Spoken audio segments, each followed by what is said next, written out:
Audience, Mr. C.L. Vishan.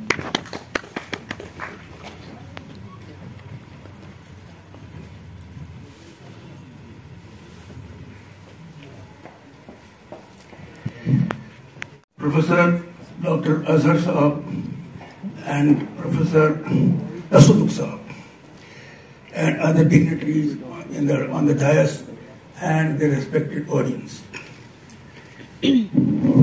I am here speaking from the platform of JKPCC, of which I am the president. And I am here to share my feelings about fee fixation with my audience and about education. It would have been very wonderful if the chairman of fee fixation committee would have been here, and if the chairman of the BOS would have been here, because our problems are directly connected with them, and also with Asuduk Saab, who is the central figure in this whole system. You know that Constitution has guaranteed a fundamental right to all of us to establish an institution and to manage it in the way we think best. It is under Article 26A and Article 19/1/G.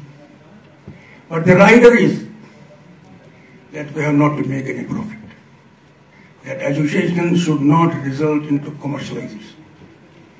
This rider comes from the very Constitution itself, and it is reflected in TMAPI judgment.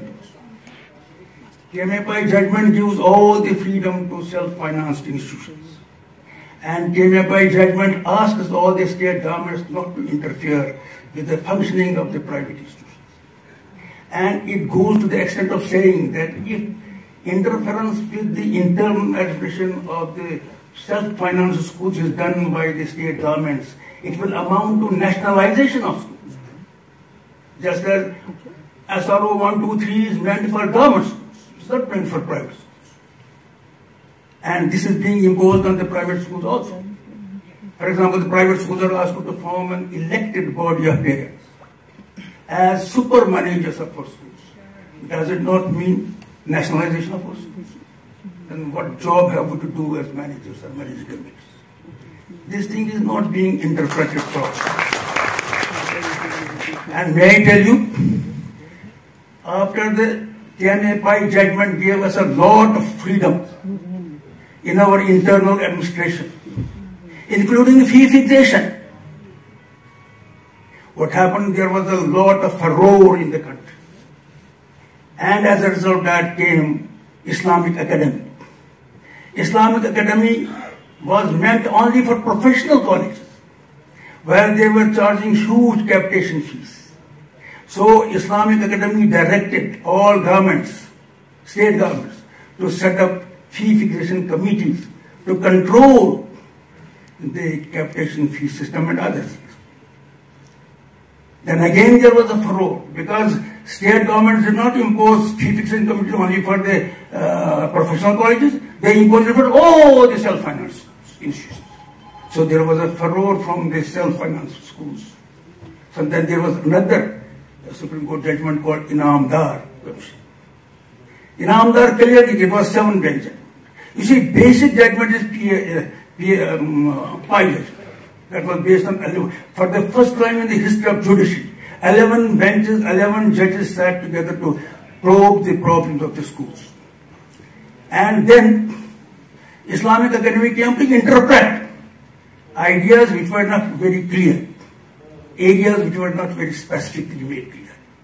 Then Inamdar came further, 7 benches.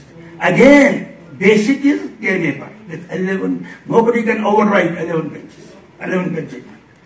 And it made clear that no fee fixation committee is needed for primary to middle to high school and to higher schools. No such committees are needed for them. But because there is a rider, all Supreme Court judgments have allowed us to fix our fees as we think best for running our institution to maximum optimal efficiency capacity. But the idea is that we have not to commercialize it. Under this very window, there come people who want to put their hands on us. And so the fee committee, whether you like it or not, is on us. And he will continuously tell you, let me see if you are making profit or not profit. We have to surrender ourselves to it. But now my question is, okay, don't allow us to charge, make profits, but allow us to run schools in a graceful manner. Allow us to run the schools in a manner that will fit the fifth industrial revolution. We have already passed the fourth industrial revolution. We are already in the fourth industrial revolution. The information age is already over. We are now in advanced information age. And you know, the fourth industrial revolution has started in 2016. The child who is at this time studying in my school, he has to be fit for the fifth industrial revolution. Imagine the fifth industrial revolution. I will tell you the highlights of it. The machines will interact with each other. The systems will learn from their own experiences. Regulation, coordination, and control will be self-managed. It is such a revolution you can never think of. And the technology is changing with such a fast manner that it is difficult to cope up with it. If you want us to produce children which will fit into the fifth industrial revolution, you should understand what our school should be like, what kind of infrastructure we should have. It's not a question of our making profits. It's a question of preparing our children for the future, who will be able to do this. So if you throttle our final baseline, bottom line is finance. Bottom line is finance. If you throttle our financial capacities and capabilities, we will not be able to run our schools in a manner that is befitting for the future. Again, I tell you one thing, which is very important. You know that self-finance, you see there are what's called units are there, employment, self-employment units are there. Government tries to do everything for the self-employment units. They give them loans at low interest rates, they give them subsidies, they give them land, they give them everything. But what is the idea? To produce jobs. We in the private school sector are producing jobs on a very large scale. About 1 lakh, more than 1 lakh youth are employed in our institutions. I think the government should have that point of view also while encouraging us. And may I tell you that most of these budget schools that are here, they have come up during 90s, when all the educational institutions had been put to ground, and education had been totally nullified. It is these institutions which put the flame of education burning, and they deserve to be encouraged. And let me tell you again, and that is very important, that apart from producing quality education, it is more than 50%, I think more than 52% of the children are in the private sector. That shows that we are enjoying the mandate of the public. And if we are enjoying the mandate of the public, the government has to be more careful and more supportive for us. You see, the technology is advancing. We have to equip our schools befitting the advanced technology and give a technological support to our schools and institutions. And naturally, our finances should be appropriate.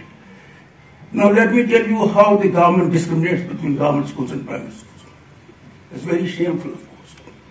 The children in the government schools also need the same safety as the children in the government schools, private schools. But the government is particular for all kinds of NOCs for the private schools and not for the government schools. What is the implication? The implication is simple. Because their children are studying in private schools. They are very much interested in the security and safety of their children in private schools. And because the children in the government schools are children from poor families, they don't bother about it. Can there be discriminatory laws? If Supreme Court has asked for certain NOCs, they are meant for both government and private. I would request Tasduk sir to kindly ponder on this and issue directives that if the government school children are exempted from all these which they should not be, then exempt the private schools as well. These NOCs are taking a lot of time and a lot of money for us and still we don't get them. So I want to, because they have already given a slip to me, and before they give me second slip, I must close. I want to thank the audience. Can I continue?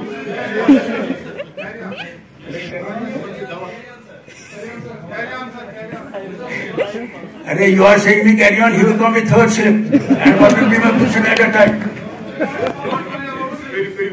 So I want to thank you all for giving me this much of time to speak. But I have to speak much more. But I take this opportunity to thank the fee committee, which has granted us 15% reserve fund for development. So you will please give him a hand.